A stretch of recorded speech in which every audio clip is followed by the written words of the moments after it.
अस्सलाम वालेकुम। मेरा नाम सीमा इकबाल है और आज मैं आप लोगों से अपनी आप बीती यानी कि अपनी ज़िंदगी को शेयर करना चाहती हूँ। मैं जब बहुत छोटी थी, जब मैंने चलना सीखा, तकरीबन 1-1.5 साल की थी, तब मेरे फैमिली ने नोटिस किया कि जब मैं चलती थी तो मैं चीज़ों से टकरा जाया करती थी। जैसे कि सोफ़ा, बेड, चेयर, टेबल या सामने अगर कोई चीज़ पड़ी हुई है या रखी हुई है तो मुझे दिखाई नहीं देता था। मैं चीज़ों से टकरा जाया करती थी, चोट लगती थी, गिर जाया करती थी। तो जब मेरी फैमिली ने ये चीज़ नोटिस करी तो फिर वो मुझे डॉक्टर के पास लेकर गए, आई डॉक्टर के पास। और तब उन्होंने जब चेक किया तो चेक करके बताया कि मेरी कुछ प्रॉब्लम है और उस कंडीशन का नाम है रेटिनाइटिस पिगमेंटोसा। इस कंडीशन में ऐसा होता है कि रेटिना जो है वो बाय बर्थ जो है वो कम्प्लीटली डेवलप नहीं होता कुदरती तौर पे, और जिसकी वजह से जो है इस तरह के पेशेंट्स जो हैं उनको विज़न जो है वो बचपन में तो थोड़ा बहुत रहता है, लेकिन जैसे जैसे उनकी उम्र बढ़ती है तो उनका विज़न जो है वो कम होता रहता है। तो उन्होंने यही कहा, डॉक्टर साहब ने यही कहा कि मेरे पेरेंट्स से कि ये जैसे जैसे बड़ी होगी तो इसका विज़न जो है वो डिटोरिएट करता जाएगा और at the age of maybe 30 अगर हुई तो फिर तब इसका विज़न जो है वो कम्प्लीटली चला जाएगा। तो खैर, तो फिर उसके बाद मैं जब मेरा स्कूल लाइफ जब मेरी स्टार्ट होने लगी, जब मैं 5-6 साल की हो गई, तो मुझे फिर स्कूल में जब डाला गया तो स्कूल वाले पहले लेने के लिए तैयार नहीं थे, एडमिट नहीं करते थे, दाखिल नहीं करना चाह रहे थे, क्योंकि वो स्कूल जो था वो साइटेड लोगों के लिए था, वो ब्लाइंड लोगों के लिए एक्चुअली कोई स्कूल उस वक्त था या नहीं था ये भी नहीं पता, क्योंकि मेरे पेरेंट्स को कोई आइडिया भी नहीं था कि ब्लाइंड लोग किस तरह पढ़ाई करते हैं या किस तरह जिनकी आंखों में कोई प्रॉब्लम होती है वो किस तरह पढ़ाई करते हैं, कोई आइडिया नहीं था। तो नॉलेज ना होने की वजह से मुझे एक साइटेड स्कूल में ही दाखिल करने की कोशिश की गई। तो पहले जो है उन लोगों ने इनकार कर दिया, क्योंकि उन लोगों को भी कोई आइडिया नहीं था कि वो मुझे किस तरह ट्रीट करेंगे, किस तरह हैंडल करेंगे, मेरी किस तरह सपोर्ट कर सकते हैं वो लोग। तो फिर उसके बाद मेरा समहाउ मेरी अम्मी की रिक्वेस्ट पे, मेरे पेरेंट्स की रिक्वेस्ट पे वहाँ पे मुझे दाखिल कर लिया उन लोगों ने। जब मैं स्कूल में गई और स्कूल जब मेरा स्टार्ट हुआ तो फिर बहुत सारी प्रॉब्लम्स मुझे फ़ेस करनी पड़ी। जैसे कि ब्लैक बोर्ड जब होता था, ब्लैक बोर्ड में कुछ जब टीचर्स लिखते थे तो वो ब्लैक बोर्ड में पढ़ नहीं सकती थी, मुझे दिखाई नहीं देता था। और उसके अलावा जो बुक्स की जो बहुत स्मॉल प्रिंटेड जो बुक्स होती हैं वो भी नज़र नहीं आती थी। कुछ थोड़ी जो बड़ी राइटिंग वाली, बड़ी प्रिंटिंग वाली जो बुक्स होती हैं वो मैं मैग्नीफाइंग ग्लास के थ्रू पढ़ सकती थी।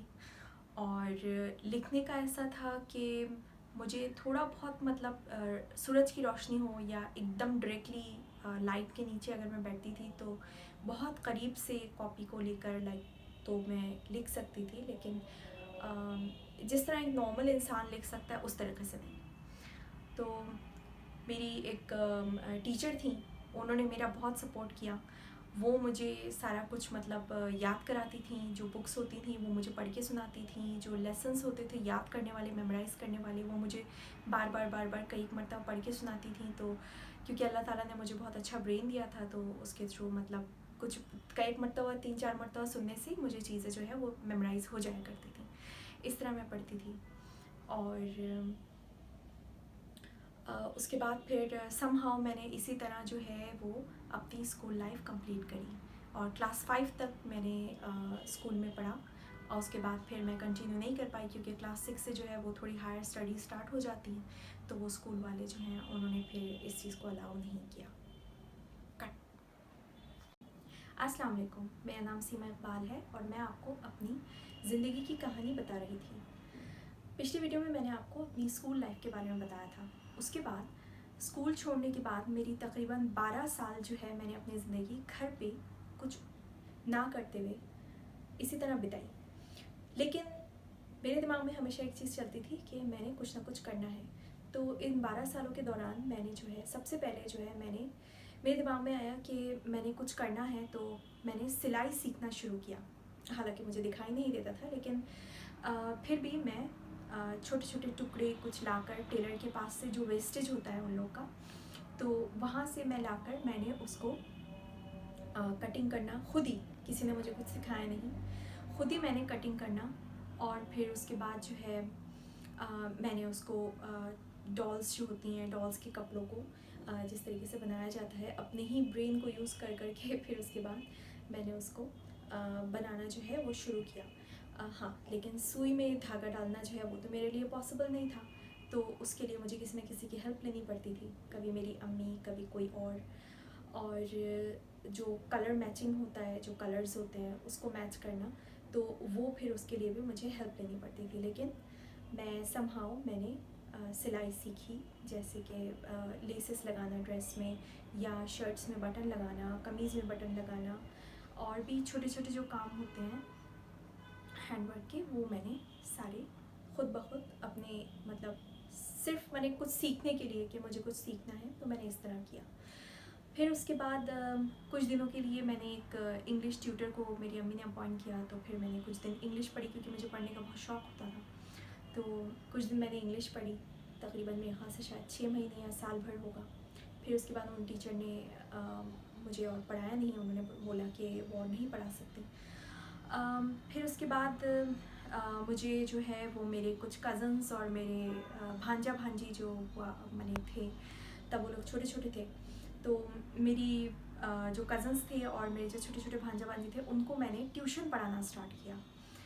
ट्यूशन पढ़ाना मतलब कि वो लोग पढ़ते थे, उन लोगों को लाइक हेल्प से, उन लोगों की ही हेल्प से उन्हीं लोगों को पढ़ाना। वो लोग मुझे सारे टेक्स्ट जो है वो रीड आउट करके सुनाते थे और मैं उन लोगों को एक्सप्लेन करती थी। तो कुछ साल मैंने इस तरीके से एक स्टूडेंट से शुरू किया था, और फिर मेरे तकरीबन मैंने 5-6 साल तक ट्यूशन किया, तो तकरीबन मेरे पास 10 स्टूडेंट्स हुआ करते थे उस वक्त, तो मैं उन लोगों को ट्यूशन पढ़ाती थी। इस तरीके से फिर मैंने अपने 2006 में मुझे किसी ने बताया कि ब्लाइंड लोग जो हैं वो कंप्यूटर यूज़ कर सकते हैं एक जॉस स्क्रीन रीडर सॉफ्टवेयर की मदद से। तो फिर मैंने उस सॉफ्टवेयर को ढूंढ कर निकाला, और फिर उसके बाद मेरे पास कंप्यूटर आ गया मेरे हाथ में। तो कंप्यूटर जब आया तो फिर मैंने कंप्यूटर यूज़ करना शुरू किया, MS वर्ड और ब्राउजिंग, इंटरनेट ब्राउजिंग, तो एक नई दुनिया मेरे लिए खुल गई वो। मैंने फिर उसमें सारा कुछ सीखा, कंप्यूटर में सीखा, और फिर मैंने ऑनलाइन में मतलब रिसर्च करना शुरू किया कि ब्लाइंड लोग किस तरह पढ़ाई कर सकते हैं। अल्लाह हाफ़िज़।